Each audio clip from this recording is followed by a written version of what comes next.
another episode of My Car Story, and we have friend of the channel, Alan Travis, in the early automotive history, and he's got another great car in the series for you. Alan, what year, make, and model is this one? 1905 Mitchell D2, the big horsepower car of the time, 320 cubic inches. Which is amazingly big, and let's see what you originally purchased. You purchased that. So that, if you can believe it, turned into that. Holy cow. So where was it at that it originally looked like that photograph? Well, it was in a flood in 1906.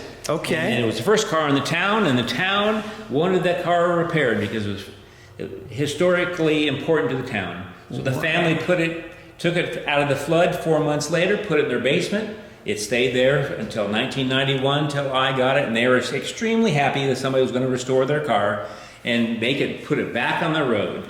And you amazingly brought the car back, not looking completely like this because you've still done some things to it, but pretty gosh darn close. In how many months? In a couple months, and I told them when I bought it, I'd bring it back and then give them all rides in it. And I'm sure my wife looked at me, in her silent way and thought, you are crazy. But the family had so much passion about the car because they kept it for 85 years in their basement. They saw it as a done car. I'm an engineer, I saw it as a done car. My wife saw it as a practical wife, saw it as not very good. But she was quiet, but you could tell in her quietness, she's not really Yeah, you're the only guy in the world whose wife uses the quiet routine. Every guy's wife uses the quiet routine. Okay, first of all, everything on the car has an emblem and a badge on it, as you can see. Can we open up this headlight? The reason why that's blue, okay, the reason why that's blue is because this glass is so thick. Wait till you see the thickness on this. I mean, I'm gonna try to get it from the side. You can see that curvature in there and how thick that glass looks from there. And then this would normally be an actual candlelight acetylene, we'll call it a match, so to speak, or a flame, but we've got actual headlights in there right now.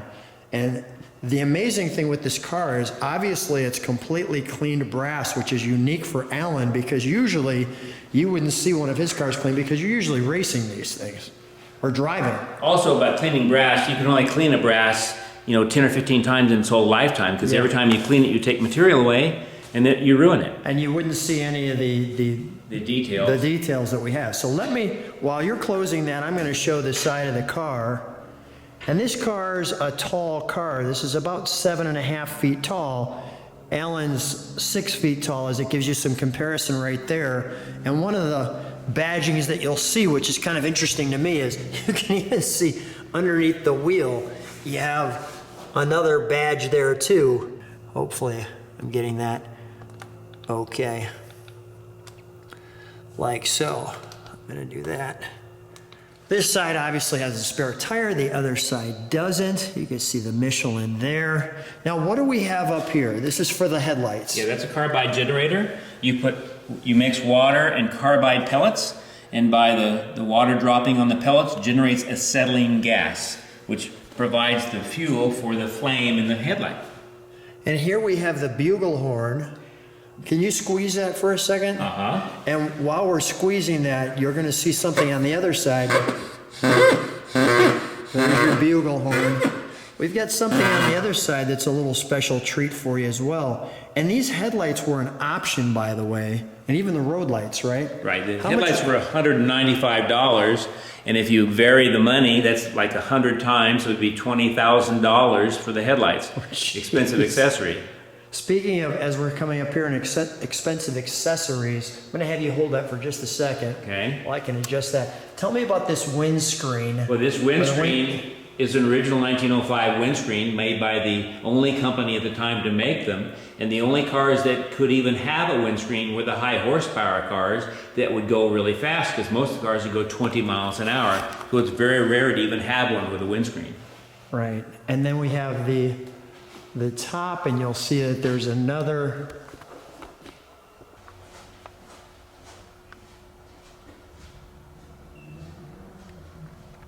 This again used to be a 4-seat car. What happened to the back seat? Well, the back seat, the family was really happy that we got the car and we're going to restore it. but they've been using the back seat, which was a demountable seat, for 85 years. On their porch, it was their swing. And not giving me that. No, that so we wasn't restored covered. it as a D2. That's fine. You know, I didn't have 4 people to ride in it anyway. Most people are scared to ride in it. So We'll find that out soon. So here's your single tail lamp. And of course, that has some information on the back. We'll open up the trunk. We actually have trunk and treats on the side for you, but I just wanted to show you the trunk. So we have the jack, the complete jack system. this takes off the hubcaps and the lug nuts, and then that's just the jack. And this is the wheel chock, so it doesn't roll away as you change your tire. And then the other one there too. That's a spare hubcap. Spare hubcap with the word Mitchell. Tell me about this extremely cool exhaust. And wait till we drive in it and you hear this thing. So I see this tether to it. Tell me a little bit about that. How does this work? This is an Aramore exhaust whistle.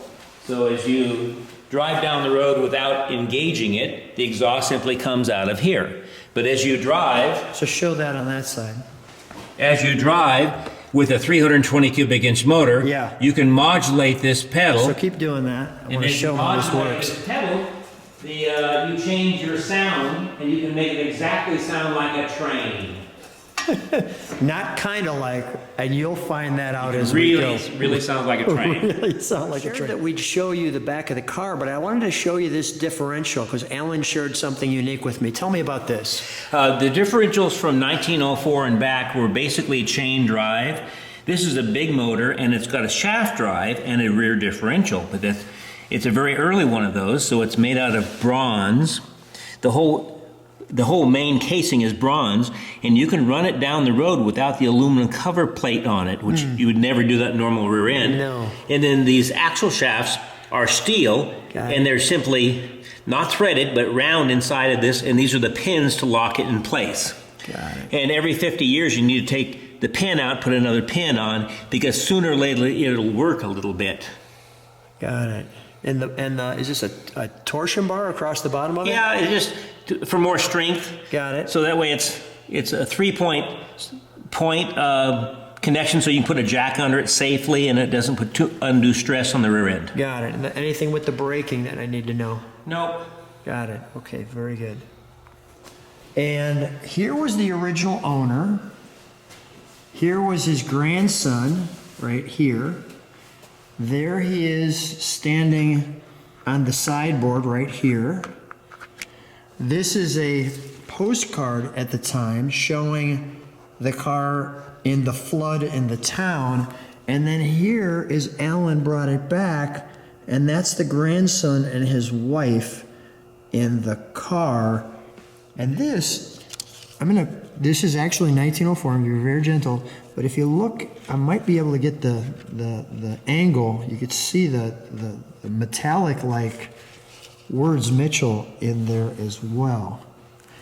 This is the brochure for the car, or the ad. The Mitchell will do everything you'd like to have your car do, and we'll prove it. Now tell me about, these are some of the races, Alan? Those are races and hill climbs. Races weren't necessarily with other and against other cars. They would be how fast it could cover the mile, how fast it could cover a horse track, how high a grade it could climb in a hill climb. And those were events that it won, or others of the same model won. Not this car, but others of the same model. Now check this out. This is the actual dealer brochure for this car. I mean, this is amazing. Look at even the embossing on the back. I'm just having you go through those. And take your time. I want to kind of cover this. One thing you'll note in most of the pictures, it doesn't show the car on roads because they really didn't have roads then. You know, downtown by the Mercantile and by the, the hotel, there might be a pathway. And as we're progressing through the book, we get through the more and more powerful versions of the car. So again, the car and not a road, it's just out in the prairie. Give me just a second, don't flip that just yet. Give me a moment. Okay, the B4. And then they're going to another town, and you notice the roadway they chose was just the river bottom, because there's not roads yet. So that's why it had the tall wheels, is that so it could carry through. The C4. So these horsepower in these cars were like 50 horsepower. Or no, 15. Yeah, 10 or 15 horsepower was most of them. Now here's your D4. Yeah. There it's showing the 4 seats on it. And what's the horsepower in yours in the cubic inch? It's called the 35 horsepower, which meant between 300 and 350 cubic inches. Flip that page. I'm sorry, how many cubic inches? 320 cubic inch four-cylinder. Wow. And that's your actual car, the framing, and there's your... It's a 5 main bearing car, which is, for an engine to have 5 main bearings in 1905 was amazing. Because they usually just had 2. Yeah, 2 or 3. Yeah, one in the center maybe. There's your warranty. Wonder if that still holds up today. Don't know. And then they say goodbye. Now, if we can close that for just a moment. I also want to show that this car, I came out for the Arizona Concourse, so we'll give a little plug to them. And this won an award 118 years later. From the bottom of a lake to, I'm sure, a lot of despair 118 years ago, to 3.5 generations of people, and somebody a little bit fixing it up and taking it back to a modern Concours d'Elegance and taking an award. That's unbelievable. All right. First of all, we've got this side, and I told you we'd have something special for you. Tell me what this is. This is an original bulb horn, and it's a brass horn, but it's nickel plated because it's high end, and it's got an original air compressor connected to it. And electricity was somewhat rare back in 1905. You didn't even have it in your house. Right. Yet this has an electric compressor for a bulb horn. And now I'll conk it. We'll just beep. That'll get you out of the way. So it's amazing to find anything electrical from 1905, right, and have it on a car and have it operate from dry cells is pretty amazing. That is pretty amazing. And if Alan Travis tells you it's amazing, it's amazing. This is your glove box. Notice you've got the neat little piece there. There's also, notice that stick, and we're going to talk about that in a second, which would normally be in our glove box. But look what we have in the glove box. This is your dealer book, keep in your glove box. Let me flip that a little bit more towards me. There we go. And then that's the card for the Mitchell dealer. Oh my goodness. And that's how you would get a hold of them, by sending them a telegraph. 1904 is the leather book. Wow. And if you wanted to have your multi-vibrators looked at, Splittendorf made those. That was the place that supplied your Splittendorfs. And you put also your owner's manual in here too, so you'd have all your information. Yeah. And you also might have your 1905 How to Drive an Automobile book with you, so you could refer to all the things. Okay. This wooden stick is the gas gauge. So this wooden stick is still accurate today. So that's the amount of gallons. Your gas tank is underneath the seat. And then who supplied your gas gauge was your dealership for the Warren, Franklin, and Mitchell cars. Wow. So this is a more than 100-year-old gas gauge. And then the family that had the car in the flood always knew in their minds the car would be running someday. So they kept registering the car until 1918. Isn't that amazing? And those are the original brass plates from California, where the car was, you know, through its life. What do we have here? That's a clock, which you wind this to wind the clock. That's interesting. This is the primer can, so you fill this with gasoline, and then to start the car, you simply open this up for 5 seconds and allows a little bit of gasoline to go in the intake manifold. So you have a nice mixture. Perfect. That's your oil pressure, and you have about 5 pounds of oil pressure when it's running. This is your total loss oil box. Now remember, oil is going to be gone, so you have to fill this occasionally. So what this box holds is about 60 miles worth of oil. So you simply, when it's running, you see the oil through all these sight gauges, and it drips. It's a dripper system, and these are the adjustments to adjust the amount of flow on each of those drippers. And then this is your tool. You'd pull this off, and you adjust these in and out to increase or decrease your oil flow. Got it. So that's your wrench, so to speak. And this is our vibration system or your electronic system. Right, that's all your coils, your multi-vibrator coils that runs on your dry cells. And just, if you could you bring that over, what you have on your desk there, or show that, just, because that's what one of these coils looks like inside the box. And I'll show this. Here's the gasoline gauge while we're waiting for Alan. Here's actually your ignition. That's one of the coils inside there. And there's 4 of them? There's 4 of these. Okay, so they're condensed into square boxes, but that's basically what's inside. And then there's an adjustment on the top. You adjust your spark, your low voltage spark, so it delivers a high voltage spark from D cells, from dry cells. Perfect. All right. While you're putting that away, this is actually your clutch, which is why we have that piece of wood there, so that it doesn't jump into action in its transmission. It's three-speed transmission, 3 forward, 1 back, works like a motorcycle. There's your gas, is the push button there with the spring on it, and there's your brake. We also have brake over here. Is it the inside one is your transmission, correct? That's correct. And then the outside one is your brake. I'll do that so you could see those. And then tell me, come on over this way. I'm going to just adjust over. Actually, while you're right there, do me a favor. Show me the gas cap while we're right here under here. So if we open this up, this is where your gas goes in, right there, just like that. So that's your gas there, and then you use that stick we talked to you about.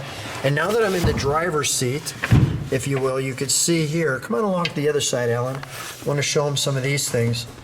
So first of all, down here, and you can't really see it very well, but there's your speedometer, right? Mm-hmm. And there's your how many miles you've gone. But tell me about that box there, because that's how you start this thing. This is your ignition box. So what you would do, this is your key. So you can take the key out when you go into the mercantile. Right. And then when you get back to your car, you put this back in your slot. There you go. To the off position. Right. And then to turn your multi-vibrators on to let it run, you flick it to the on position. And you can kind of hear the multi-vibrators. Wait, just let me, we can hear that, okay. Got it, okay. And then that'll fire it up, and we also have a little badge down there too, which you'll be able to see and read. There we go. Perfect. Okay. Tell me what's going on here in the steering wheel. The steering wheel, you have that's your timing, and this is your hand throttle. Got it. So sometimes your hands are pretty busy, or your feet could be busy in an old car like this. So it gives you both hand throttle and foot throttle in virtually all the really early cars. Okay, we're gonna jump in and take a look at the engine. The hood off so you could see the engine, and wow, you've got something going on here. So the valves that you see here are the exhaust. Here is your intake. There's your carburation. Remember, you have no air cleaners at that time. There's your carburetor system, your ignition there. And show me why we've got these little lights, these windows down here. This is a total loss car. So a total loss car, you have to keep looking in the crankcase. So the total loss cars have doors sometimes that open and close, and some have sight gauges. This one has a sight glass. Got it. So what it's for is, you look inside of the engine, and you can see a little tube with a funnel on top, and as long as the oil is just above that tube and funnel, then you have enough oil in the crankcase. Okay, move just a bit that way. Yep, perfect. So right now the oil is perfect. There might be 1% too much oil in there. Got it. And when the engine is running, you would see the camshaft and the crankshaft as it's all running, which you'll see in a few minutes. Let's do that. Let's show the other side too, because we have a few, like on the firewall, we have a pulley system back here. Tell me about this. that. This pulley goes to the front total loss box. So this spins slower than the RPM of the motor, and that drives that pump, which pressurizes those sight glasses. Over there to show that. And then the oil from that pump on the dash goes through these tubes into the 5 main bearings and to the camshaft bearings. So you have oil. And then here we have water pump. That's a centrifugal water pump. It's both a thermosiphon motor, which means the oil, which means the water would go, from the bottom to the top as it's running. Right. And So also cold on the bottom, and then this across the top is warm going in back in. right. And then this would even enhance that, the Okay. centrifugal pump. So you have both on this. And I saw one other badge up here. I'll see if I can get that like so. There we go.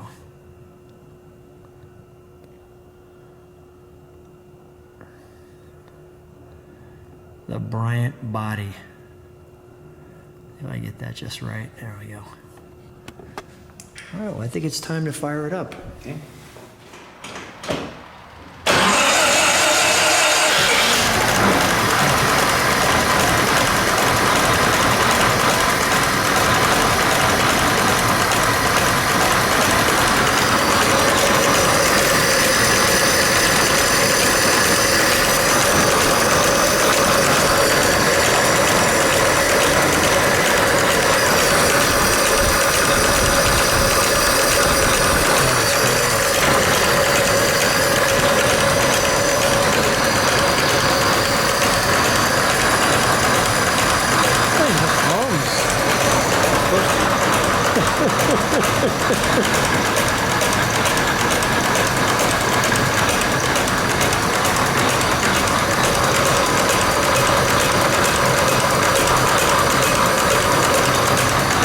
How's that make you feel? Oh, it's good. You spend a lot of time to try to make no vacuum leaks, and you try to make it run perfect. It sounds perfect.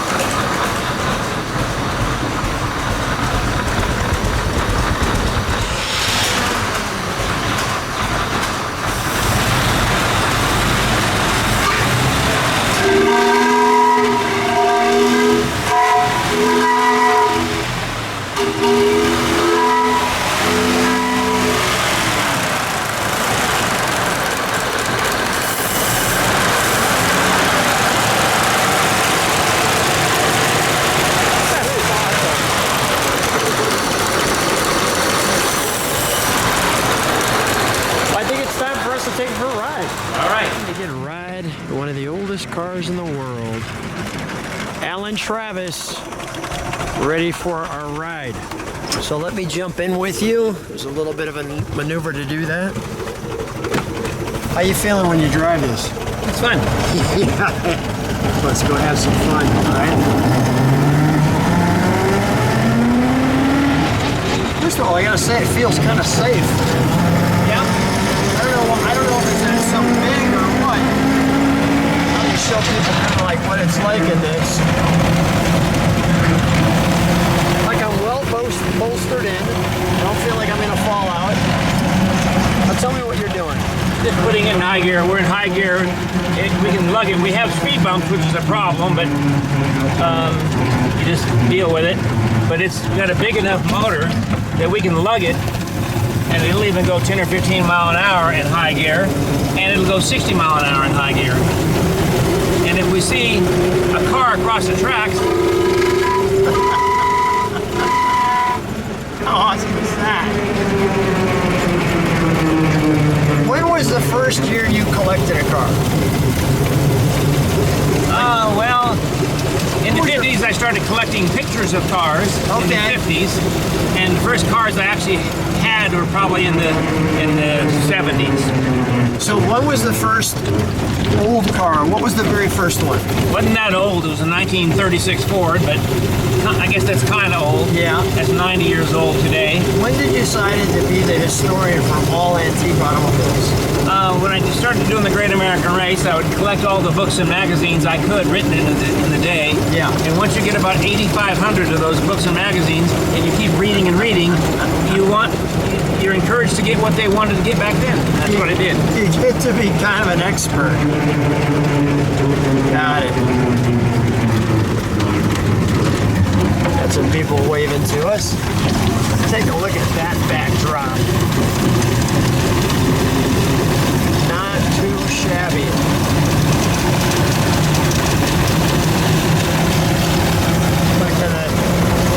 Although everything's shaking, I don't feel lugging it. I should have gone into second gear, right. but I didn't. I left it in high.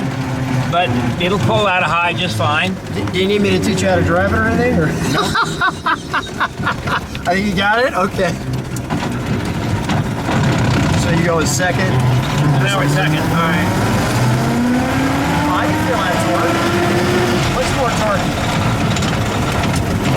Back into lugging gear. What's the actual RPMs you think when you're doing 60? Probably a couple hundred RPM right now. What is it when you're doing 60? Probably 1400 RPM. Oh, that's not bad. I'll let you drive. I'll enjoy the curve. This is the oldest car I've ever driven in or ridden in. Alan, what a treat. Thanks so much for being on My Car Story.